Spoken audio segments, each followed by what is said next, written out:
C'est vrai qu'au début, c'était très très difficile, c'était vraiment compliqué parce que après le match face à l'Atlanta en Super Coupe d'Europe, un match lors duquel il a joué moyennement, il a réussi donc à marquer un but qui a embelli un peu sa performance. Mais au-delà de cela, par après, le début en Liga, en Ligue des Champions, c'était très très difficile, très très compliqué.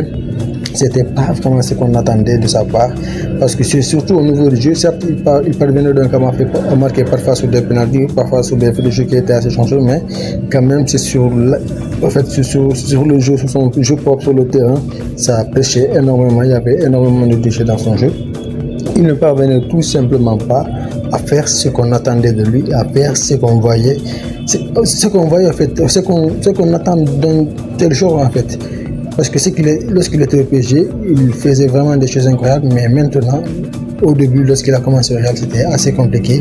Mais pour le moment, par miracle, je ne sais pas si c'est par miracle, mais depuis l'interview qu'il a réalisée avec Canal+, donc le match qui a suivi, face à l'Atlanta de Bergame, Kylian Mbappé s'est vraiment transcendé.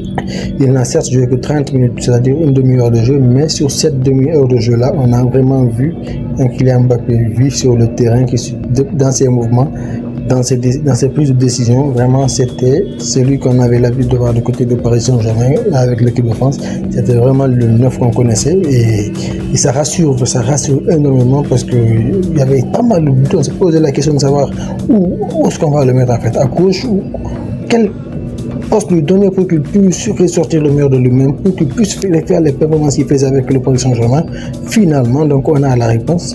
Et c'est celle qu'on avait essayé donc en début de saison, c'est-à-dire de le faire jouer en tant que numéro 9, donc du côté du Real Madrid. Et je pense que finalement, comme l'avait conseillé Karim Benzema, il va se camponner à ce poste-là. Il l'a déjà fait, il faut rappeler, il l'a déjà fait avec le Paris Saint-Germain. Lorsque Messi Neymar était là, il jouait en tant que numéro 9, mais il jouait très très bien. C'était le leader offensif de cette équipe-là. À mon avis, limite, c'était le meilleur joueur de cette équipe de Paris Saint-Germain-là, parce qu'à chaque fois, lorsque c'était difficile, c'est lui qui décidait du sort des matchs, celui qui marquait les buts, qui faisait les passes décisives. Donc c'était vraiment lui l'homme à tout faire du côté du Paris Saint-Germain. Et maintenant, au vu de ce qu'il a montré face à l'Atlanta de Bergame, même s'il est sorti sur blessure, donc il avait une petite surcharge musculaire, rien de trop grave, mais s'il continue de cette façon-là, et je pense qu'il va non seulement aider le Real Madrid à trouver un équilibre, parce que là, Ancelotti va se mettre définitivement en tête qu'il va jouer en 4-3-3 et adapter donc son équipe à cela, mais aussi il va donc pouvoir rassurer en fait par rapport aux attentes qu'il y a autour de lui depuis son arrivée du côté du Real Madrid, qui est son club de rêve, comme il a toujours dit. Et ça serait vraiment bien s'il continuait et s'il parvenait surtout à refaire cette performance qui était certes n'avait duré que 30 minutes du côté de la Santa de Bergame, mais qui était vraiment significative, qui était vraiment impactante. S'il réussit donc à refaire ce genre de performance-là sur la durée, et il devient donc, s'il réussit à être constant avec cette performance-là, je pense qu'il pourra, sur le long terme, s'imposer du côté du Real Madrid et ne pas finir comme Eden Hazard, parce que je pense qu'il ne va pas finir comme ça, parce qu'il a tout simplement beaucoup trop de talent et il est beaucoup trop jeune en fait. Il a beaucoup plus d'envie et je pense que les caractéristiques techniques qu'il a vont lui permettre de réussir donc, du côté du Real Madrid.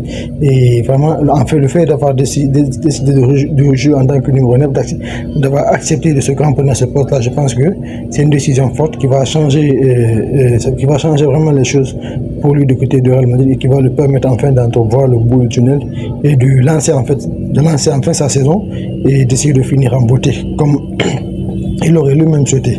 Donc c'est vraiment quelque chose d'intelligent de sa part, de la part du coach aussi.